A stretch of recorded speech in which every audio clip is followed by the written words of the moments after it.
Je m'appelle Richard Cedillo, je suis avocat. Je suis l'avocat de Serge Atlaoui, un ressortissant français condamné à mort en Indonésie. Je le défends depuis sa condamnation, depuis 8 ans.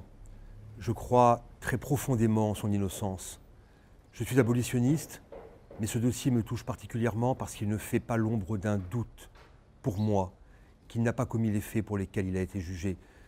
Pourtant, nous avons appris ce matin que la Cour suprême aurait rejeté le dernier recours de Serge Atlaoui.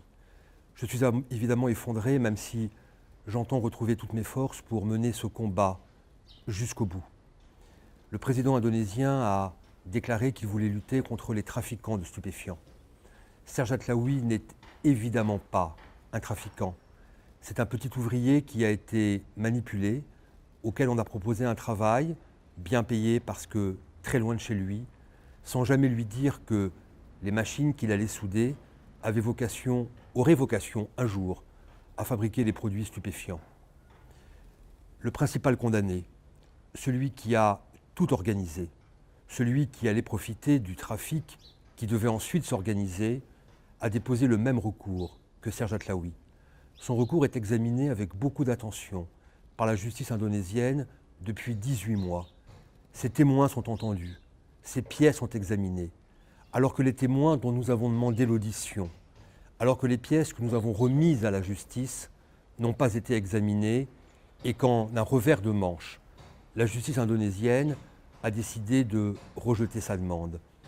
Alors, j'en implore encore au président indonésien. Nous souhaitons simplement que ce dossier fasse l'objet d'un examen sérieux, approfondi. On ne peut pas envoyer à la mort celui qui a été manipulé dans de telles conditions et qui n'a jamais commis les faits pour lesquels il a été jugé. Alors encore une fois, Monsieur le Président, et si vous m'entendez, ayez l'obligeance de bien vouloir ordonner que tout soit mis en œuvre pour que le dossier soit réexaminé avec toute l'attention que justifie la décision qui a été rendue. Et alors, j'en suis intimement convaincu, chacun se rendra compte que le rôle qui a été attribué à M. Atlaoui n'est évidemment pas celui qu'il a joué. Il a été manipulé par des trafiquants qui, eux, ne voient pas leur exécution programmée. Et nous sommes extrêmement choqués, extrêmement peinés. M. Atlaoui et sa femme ont fait preuve d'un courage extraordinaire depuis des années, décidant toujours de faire confiance aux juges indonésiens, ne les critiquant jamais. Et la décision qui a été rendue ce matin est pour nous une faille considérable dans un système judiciaire dont nous ne comprenons pas la finalité. Voilà, c'est un appel qui, j'espère, sera relayé par le plus grand nombre possible d'internautes qui m'écrivent, qui m'appellent pour me dire à quel point ils sont choqués par la décision qui a été rendue. J'en appelle aussi à l'Union européenne. Je souhaite que l'Europe intervienne.